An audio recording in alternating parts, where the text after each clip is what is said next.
Hello, everybody. I'm Johannes. I work for Polo Architects.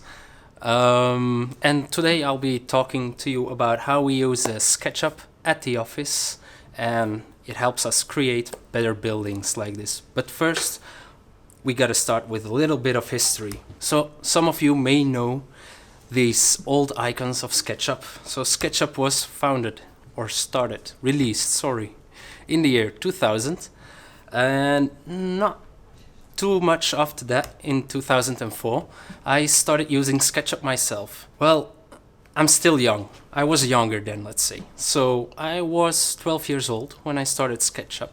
But why would a 12-year-old start using SketchUp? Bit strange. I loved video games. I love them so much. So I wanted to make or modify existing video games. Yeah, that's me when I was 12. And it was Grand Theft Auto, the game which I was modifying, let's say. But really fast forward, 3 years later, I got my first project. This project was a paid project, and I was 15 years old, really excited, and I was like, yes, gonna make that first image, and I'm gonna get paid for it. Damn, it was a terrible image. But somehow it wasn't terrible at all because the client was really happy. Don't worry, he didn't pay much. It was like $15. And he came back for more than 100 extra projects after that during the next few years, let's say. And then we're gonna stop history like right now because we're gonna move to 14 years later, which is today, where I'm standing here.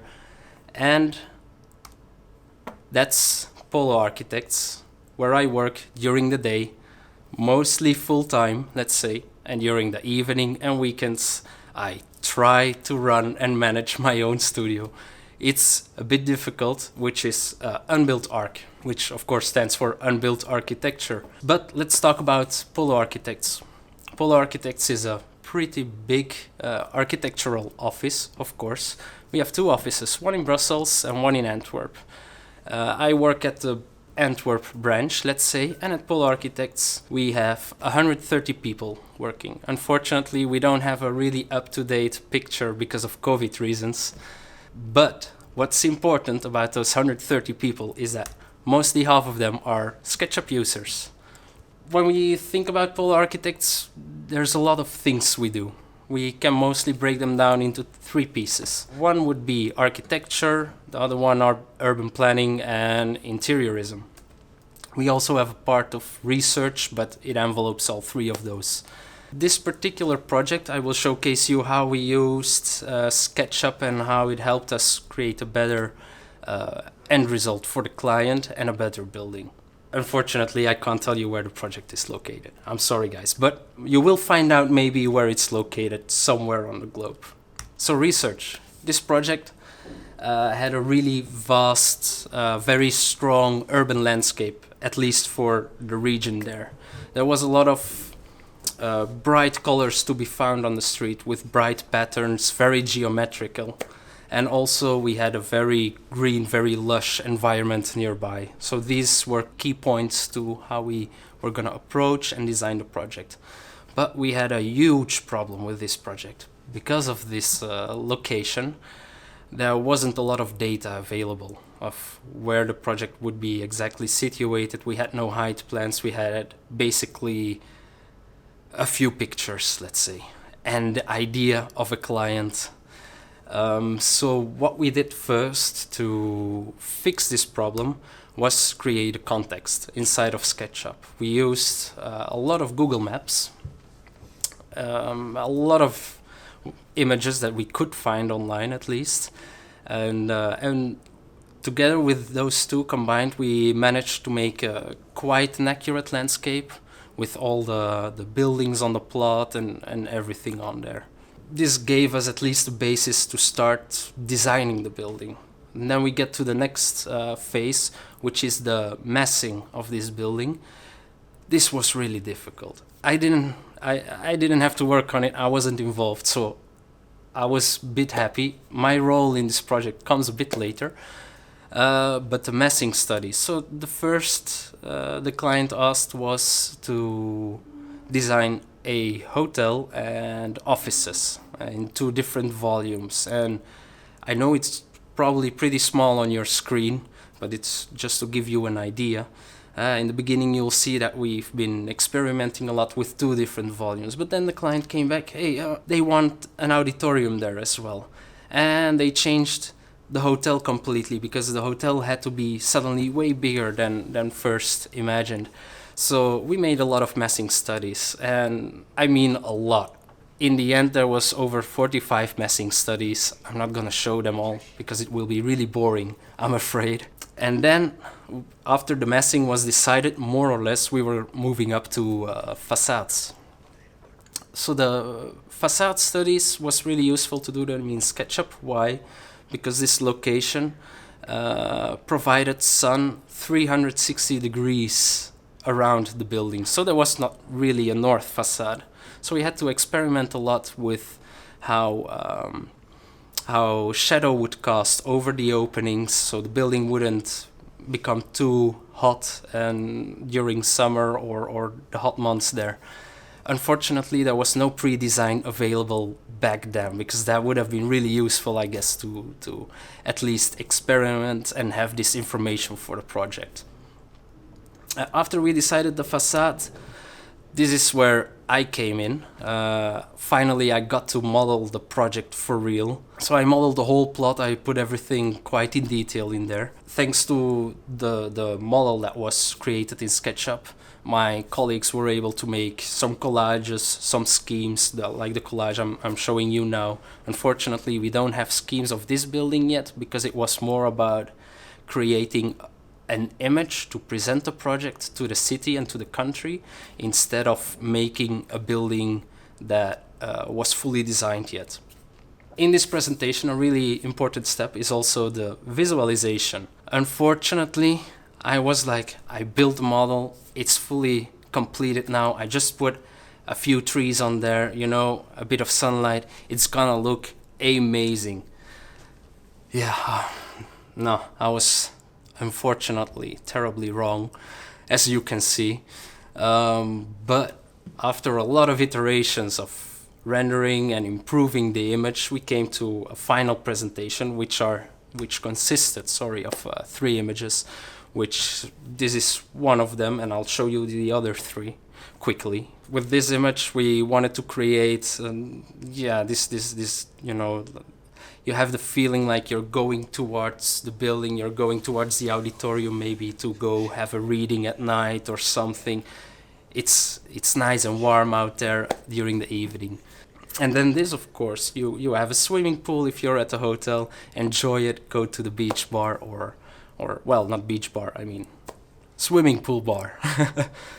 Let's say SketchUp was very essential for this project. Why? We had a lot of back and forth with the client with those messing studies, but also especially with the facades. We made 25 different facades in the end for this project. Well, at least 25 that we showed to the client, let's say. Internally, there were even more. I think the nice thing about SketchUp with this project was that the direct output of SketchUp is presentable to the end client. You don't really have the need to render first or to heavily Photoshop the images before they become presentable. So SketchUp was essential for this one, but we also had a project where SketchUp was irreplaceable. And this project brings us to the urban planning of Pole architects. I'm just gonna throw something in between. We're not gonna talk about interiorism because one of the colleagues here will have a talk with you about the interiorism. But the urban planning project. Well, the urban planning project, this brings us to Cabo Verde. Cabo Verde, some may or may not know, are volcanic islands of the African coast. They have a really rough, really hard landscape. To work on this kind of landscapes, it's pretty hard. You have to think 3D. There's no way in AutoCAD, well, yeah, you could with a lot of patience, but I don't think you will get the same end result. You could try to do it in AutoCAD, but SketchUp was really irreplaceable here. Why? We had a topography plan measured on location there, where we created the mountains of of course, and then started to place all the small houses on there on the topography plan. And this way we could see how much ground we had to excavate. We could fine-tune the location of those, also together with the sun position for heat performance, etc., etc. It was really, for this project, just there was no substitute, I think, to do it faster and better. And of course, I had to make renders again for this project. And from one step came the other, and in the end we had a constructed project. These are not the lodges that you just saw in the renders. These are the villas who are constructed a bit further away, so private villas. If you Google Polo Architects, you will find them pretty quickly online, these images. So this was the Polo Architects part of my presentation. I'm gonna talk to you just 1 minute about my own studio, Unbuilt Arc. We are a bit unconventional, let's say. We don't specifically make images we do make images, but we don't just make images. What we mostly do is we help architects. Now, what does that mean? We often notice that a lot of smaller architectural practices or offices have the need for 3D people, but they're not big enough to be able to afford them or include them in their team. And that's where we come in. So sometimes we get a call, hey man, we need a model by tomorrow, or we need an environment quick, can you help us out? And that's where we help. We make the model for them, we send it to them, they can play with it, they can change the window openings, let's say, and they can play back and forth with their end client. And then at some point, of course, it often happens that in the end we also have to make an image. This is just a quick note of all the things that we do. But there's one more thing. Soon, not soon, probably in the 4th quarter of this year, I will release also a different service, 3Delish. 3Delish, yes, it's even better than push-pull. I'm sorry, I love push-pull, but this time you might agree when you start using it. We will provide quality or essential 3D models in SketchUp, bundled into categories that will be very useful if you have to generate an environment in, let's say, half a day. You can have your street, your trees, everything will be in it. Instead of trying out different things, making sure it works together, don't worry, we got you covered. It will all just be a seamless way to work. Unfortunately, I cannot show you very much because it's still a work in progress. But thank you all very much for staying with me. Like and subscribe, I guess, or at least follow us all on Instagram. If you have any questions, you can send them now on the live chat, or you can always email me later. Although I'm usually better with SketchUp than with Outlook, but I'll do my best. Thank you.